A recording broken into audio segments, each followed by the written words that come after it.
ella tiene un cargo muy, muy importante, ¿cierto? Es jefa ¿cierto? De una comisión nacional que trabaja a nivel de Ministerio de Salud hace muchos años y se está haciendo cargo, ¿cierto? El último periodo, donde lo importante de esta comisión es defender los derechos de los discapacitados mentales. Y ahí vamos a entrar, ¿no es cierto?, mayor profundidad. Pero además me acabo de enterar que ella es coaching, ¿no? ¿Vale? Coach. Sí. Coach, bueno, sí, coach es otra cosa, o sea, la palabra... coach, eres coach, sí, claro. Entonces, en ese sentido, me llamó la atención esa vertiente tuya, que como es nueva, dala a conocer. ¿Cómo te surgió ese interés y cómo te empezaste a dedicar al coach? Mira, me tocó la fortuna de trabajar en el Instituto de Normalización Previsional, el antiguo INP. Llegué relativamente joven y a cargo de una unidad importante que veía los temas de pobreza, cesantía e incluso accidentes del trabajo en algún momento. Y esto a principios de los 90, y el INP estaba embarcado en un proceso de modernización de esta organización. Y ahí tuvimos el apoyo de los primeros coaches que hubo en Chile, que además se habían formado en el extranjero, con Fernando Flores, con Rafael Echeverría y con Julio Laya. Y yo vi el aporte que hacían ellos a las personas, a los profesionales, que no teníamos formación como ejecutivos, como directivos. Y normalmente les pasa a muchos profesionales que tú lo haces bien en tu profesión y por eso te nombran jefe. Claro. ¿Ah? Y ahí se dice que uno alcanza los máximos niveles de ineficiencia a veces, porque tienes que tener condiciones de liderazgo, tener nociones de gestión y también hay que ser consciente de la responsabilidad que uno tiene cuando dirige personas. Y yo ahí vi el mérito y el aporte que puede hacer un coach.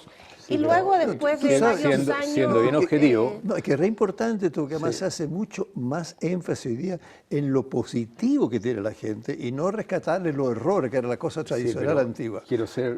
Perdón, porque ahora quiero decir, ¿cómo aterrizaste tú a la comisión? A eso me interesa mucho. ¿Cómo llegué a la comisión? Mira, yo desde esos años del INP... a mí me tocó empezar a trabajar, yo soy abogada, por lo tanto desde el ámbito de los derechos de las personas, en los derechos de las personas con discapacidad. Y ahí comenzamos a hacer algunas acciones que en ese momento fueron bastante innovadoras, por ejemplo, capacitar a los funcionarios públicos en lengua de señas para que se pudieran entender con las personas sorda. También dar a conocer los lineamientos de Naciones Unidas. Naciones Unidas lleva muchos años trabajando en pos de los derechos de las personas con discapacidad.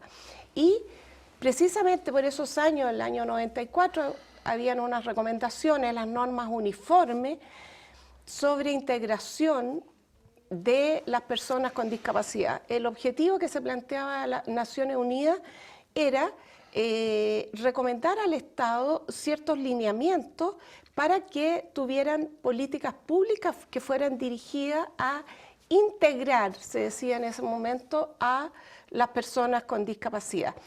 Y bueno, luego me tocó ser la jefa del Departamento Jurídico del Fondo Nacional de la Discapacidad. Y ahí también tuve el privilegio de participar en el comité que elaboró la Convención Internacional sobre los Derechos de las Personas con Discapacidad. Sí, pero no cualquier discapacidad. Dos preguntas. La discapacidad mental. Discapacidad en general. Ah, en general. Y ahora luego, metamos en lo mental. Y luego, dos preguntas, quiero hablar también yo, ¿puedo? Es que lo que pasa es que se pasaron del coach y yo conozco mucha gente que dice ser coach y no tienen las competencias. Entonces, ¿cuáles son las características que tiene un coach? ¿Cuál es la preparación? ¿O es algo que se nace siendo con la característica de un coach? No, esto hoy día es un oficio y precisamente las personas que somos coach, y yo te puedo hablar del ámbito del coaching ontológico, los coaches que tenemos formación en este ámbito ontológico, hemos creado una asociación gremial precisamente para velar por la ética de esta profesión. Aquí ¿Tú estás de acuerdo entonces que hay mucho profesional, entre comillas, que se hace llamar coach y no tiene las competencias que hoy día están haciendo coaching? También hay un fuerte movimiento de las personas que tenemos formación, que es una formación que, primero una formación permanente, pero una formación inicial de 1 año o más, con también la necesidad de estarse formando y evaluándose permanentemente.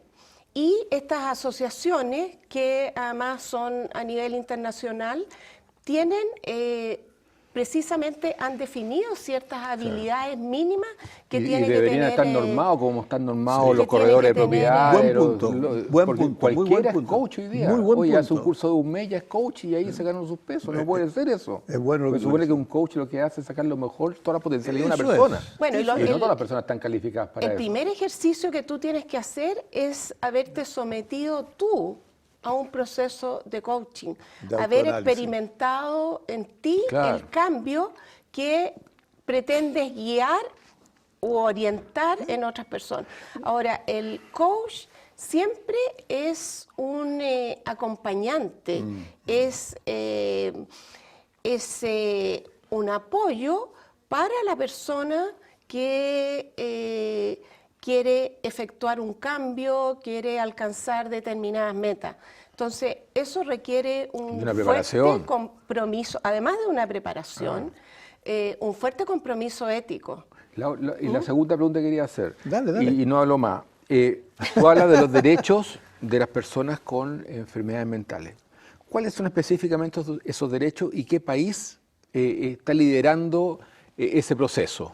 Mira, primero yo les contaba que está este marco general a nivel del Sistema Internacional de Derechos Humanos, que es la Convención Internacional sobre Derechos de las Personas con Discapacidad, que se aprobó por la Asamblea General de Naciones Unidas el año 2006 y que está en vigor desde el año 2008, está ratificada por nuestro país. Así que nuestro Estado está obligado por esa convención. ¿Pero cuáles son esos derechos específicamente? Y esos derechos, primero, hay un principio y un derecho a la autonomía de las personas, a la igualdad y a la no discriminación. Las personas con discapacidad tienen los mismos derechos y en igualdad de condiciones que el resto de los ciudadanos. ¿Pero a recibir incluso la misma remuneración? Sí, sí. En eso, en nuestro país, existía una norma que fue derogada hace pocos años por una ley reciente que creó una ley de cuotas que exige que... 10%. El 1%. Perdón, el 1%. El 1% cuando son más de 200. Con más de 100 trabajadores, 100. Comenzó gradualmente con 200 y ahora estamos ya en 100 trabajadores. Y esa misma ley de cuotas impulsó esta igualdad de remuneración.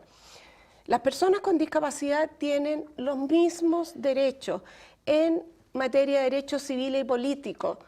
Las personas con discapacidad mental tienen derecho a voto. Las personas con en nuestro país la Constitución suspende el derecho a voto a las personas que están declaradas en interdicción. Ahora, según estos estándares de derechos humanos que nos fija la nueva convención, las personas con discapacidad tienen plena capacidad jurídica, es decir, están habilitadas para ejercer por sí mismos todos sus derechos. Y eso significa, tú me entenderás que eso no funciona. Eso significa el término de estos sistemas y estos regímenes de sustitución de la voluntad de las personas. Pero escúchame, sí, si un empresario, entre una persona muy calificada, con estudios superiores, ojalá con posgrado en extranjero, y una persona con déficit mental o con trastorno mental, ¿a quién va a elegir si le tengo que pagar la misma plata? Va a elegir a la persona que está mejor calificada. Entonces, ¿cómo esto se adapta a la realidad? Bueno, porque primero, el Estado me da la impresión que no interviene en nada, que no hace ningún aporte, ningún incentivo, ¿o sí? No hay. En otros países existen incentivos, además, para los empresarios que contraten personas con discapacidad. En nuestro país hay algunos incentivos, por ejemplo, para la contratación pública, en que se puede asignar un puntaje adicional para la compra de servicios que hace el Estado a aquellas, o bienes a aquellas empresas o aquellos proveedores que además contratan personas con discapacidad. Ahora tú dices, ¿cómo podemos pagar la misma remuneración a una persona que tiene posgrado y a una persona que tiene discapacidad? Evidentemente que esa persona, si no tiene los mismos, si no tiene las mismas habilidades, si no tiene la misma productividad, no tiene derecho a la misma remuneración. Nosotros estamos hablando aquí que las personas con discapacidad mental pueden ser tremendamente productivas en los trabajos que hacen. Entonces aquí tenemos que desvirtuar estos mitos de que las personas con discapacidad en general no trabajan o no pueden trabajar. Todos se nos habilita para trabajar en la medida que un psicólogo, por ejemplo, puede ver cuáles son las potencialidades de cada personaje y colocarlo en esa área. A ver, hay una especialidad dentro, yo digo porque yo fui jefe del Departamento de Psicología del Trabajo y Orientación Profesional. ¿Qué hacíamos ahí en la selección? Estudiamos muy bien cuál es el cargo al cual postula con las exigencias de ese cargo. Y según eso vemos si el postulante podía cumplir con eso o no. Cosa que yo en un seminario que había justamente el presidente de la Cámara y cuantas cosas, me di cuenta que ellos eran abiertos, contrate. Y yo digo, no, un momentito. Antes de contratar hay dos cosas muy importantes. Preparar al grupo que lo va a recibir. Así es, muy importante. Así es. Y a él hacer un estudio de aptitudes, condiciones que él tiene para ver dónde lo coloco. ¿Ya? Entonces, en este caso, tenemos dos ejemplos concretos. ¿Cierto? Yo fui al Jumbo, entonces fui a empaquetar una cosa y había una persona, en este caso, con síndrome de Down. Y me empaquetó la cosa, incluso con más minuciosidad, porque está funcionando toda su capacidad para dejarlo ahí. Y por supuesto, es bueno que gane, porque la otra persona ya a lo mejor al final por un cierto tiempo, que lata, el paquete, que vaya luego. Esta no, concentraba todo el tiempo su atención para hacerlo bien. Entonces ahí, como dices tú, no cualquier cantidad de plata, depende también, ¿no es cierto?, obviamente del cargo, digo, se puede dar. Por supuesto. Y todo un ejemplo más bonito todavía que lo tengo yo con mis alumnos siempre. Esto es una cosa muy concreta. Yo estaba a cargo de todo lo que eran los problemas que había en el Hospital Salvador y en la área oriente, en realidad. Entonces, cuando había un problema con la personal y con los profesionales, me llegaba a mí. Y en este caso, me llega a mí una persona que tiene una esquizofrenia, inclusive paranoide, ¿no? Y no hallaban qué hacer con ella y la colocaron, es decir, donde está la alimentación, y entonces había una marmita ahí, ¿no? Y resulta que la marmita daba el almuerzo y por supuesto quedaba, no, ella daba vuelta a todo y lo limpiaba, ¿para qué te digo? Lo dejaba lustroso. Y me acordé que el laboratorio de sangre tenía un gran problema, que nunca lograban las pipetas limpias, porque el tipo me estaba pensando qué es lo que voy a hacer, entonces yo le mandé a esta persona, ¿ya? Y resulta, oye, me dijo, nunca había tenido un laboratorio tan limpio como ella, pero qué rara, ¿no? Sí, es rara, no le hagáis caso, entra ni saluda, va a trabajar al tiro. ¿Y estáis contento? No, feliz, pues. ¿Cuándo yo tenía una pipeta tan limpia? Entonces, eso sí que gane. porque él lo está haciendo mejor inclusive que el otro. Por eso lo que no se ha hecho bien aquí, que lo ha legado, y lo digo siempre, es hacer el estudio de cada persona, que se llama un profesiograma del cargo y al mismo tiempo un estudio del perfil de la persona, que va mucho más que el perfil, que es inclusive a la edad, tengo que ver las condiciones físicas, hasta nosotros aplicamos en el examen de sangre, era un Hugo que se llamaba, donde era uremia, y todas las cosas, hasta cosas cardíacas, según el cargo. Bueno, y entonces tú vas muy bien ahí, y la persona funciona bien, pero aquí muchas veces se mete la persona en lo que sea, y digo, no, pues esta cosa no es así. O sea, mira, lo que requieren las personas con discapacidad no es ni más ni menos que lo que requiere cualquier persona. Entonces, ¿en qué consiste esta convención? Esta convención lo que a ti te dice y a lo que nos obliga es, primero, a aceptar la diversidad. La discapacidad en el mundo va en aumento. Desgraciadamente. Va en aumento fundamentalmente por el aumento de las expectativas de vida, por los accidentes del tránsito también. Siempre tenemos la cifra de las personas que mueren en estos feriados largos, pero no tenemos la cifra de las personas que sobreviven a esos accidentes del tránsito, que probablemente queden con alguna discapacidad. Por lo tanto, tenemos, dice un estudio del Banco Mundial, el 15% de personas con discapacidad en el mundo. Y la discapacidad se ha dado siempre a lo largo de toda la historia y en todas las culturas. Por lo tanto, es parte de la diversidad. Ahora, si nosotros miramos nuestras familias, en nuestras familias también está la discapacidad.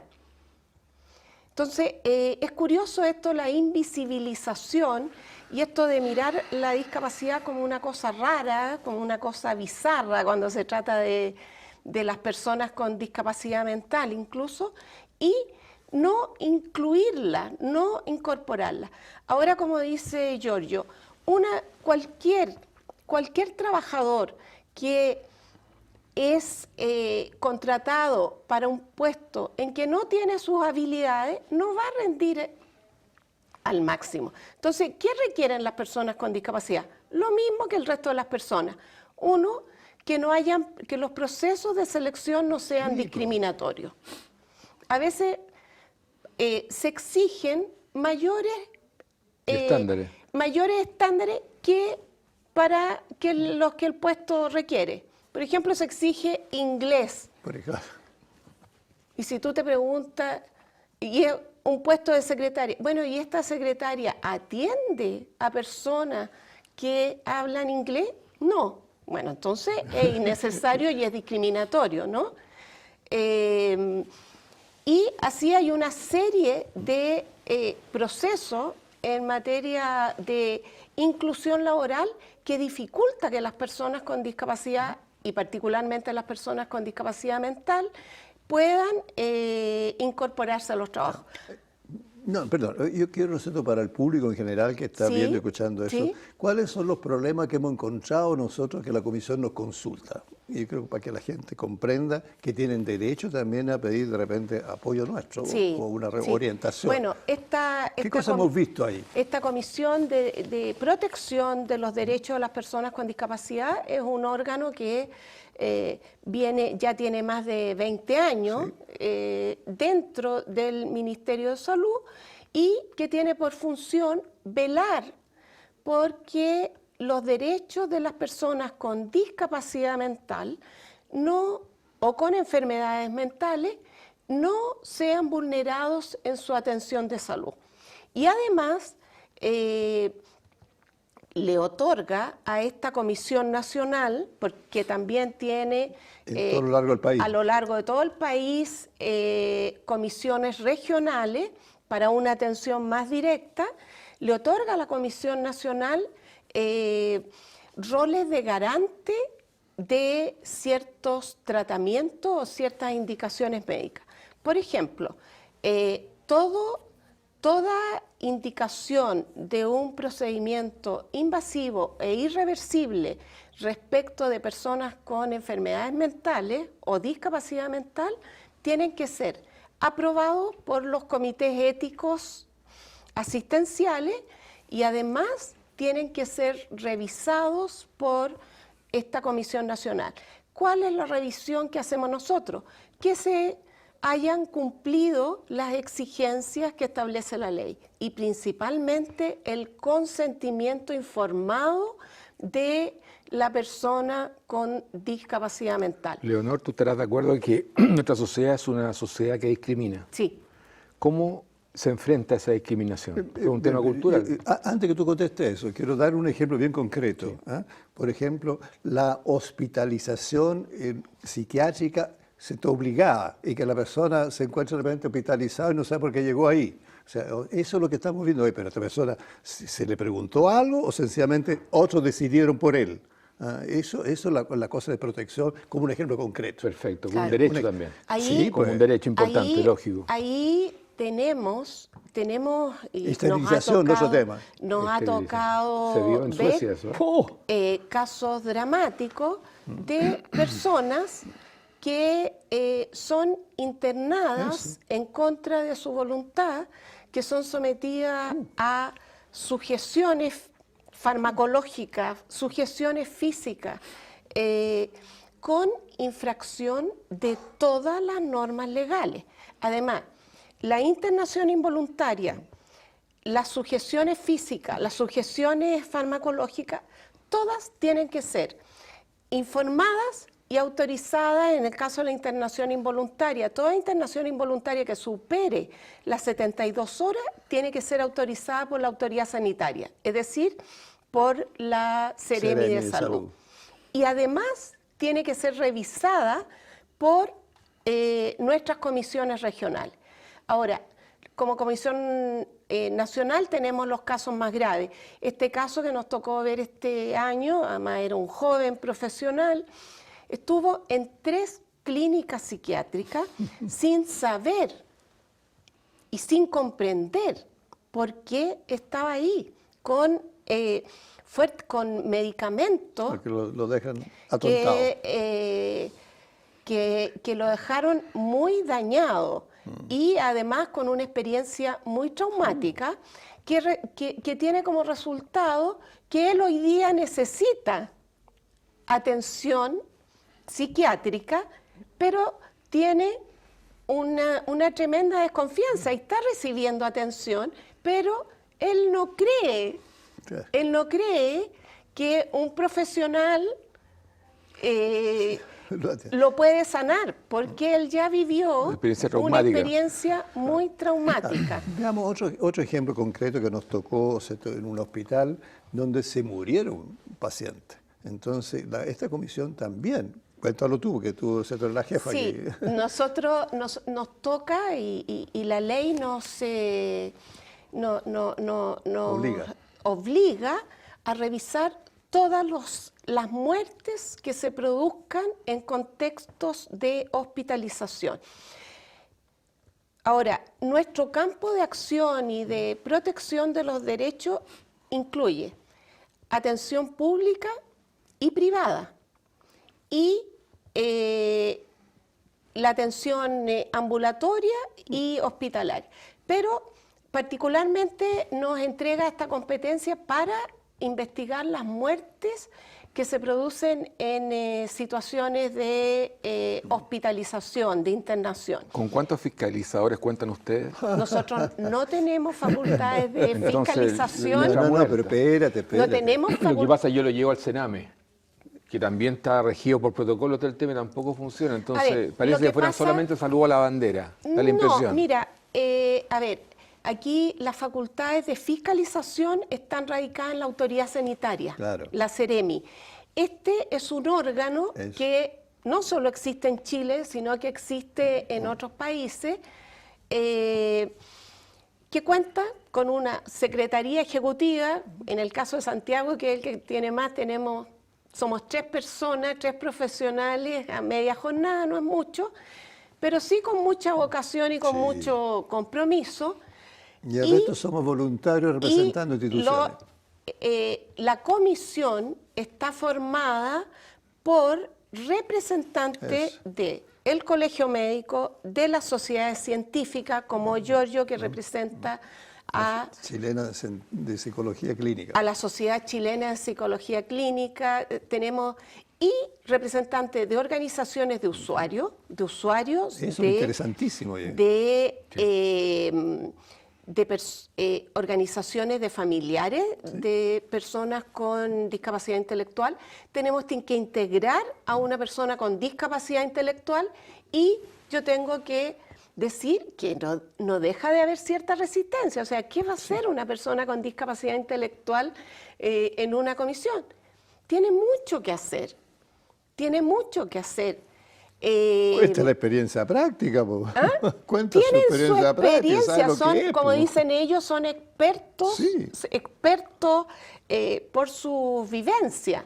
Y tenemos un representante de organizaciones de usuarios de salud mental, o sea, tenemos una persona que tiene discapacidad mental y familiares, y también representantes del Colegio de Abogados. Ahora, tú dices, ¿cómo va a satisfacer estas necesidades de protección y de revisión una comisión que actúa ad honorem?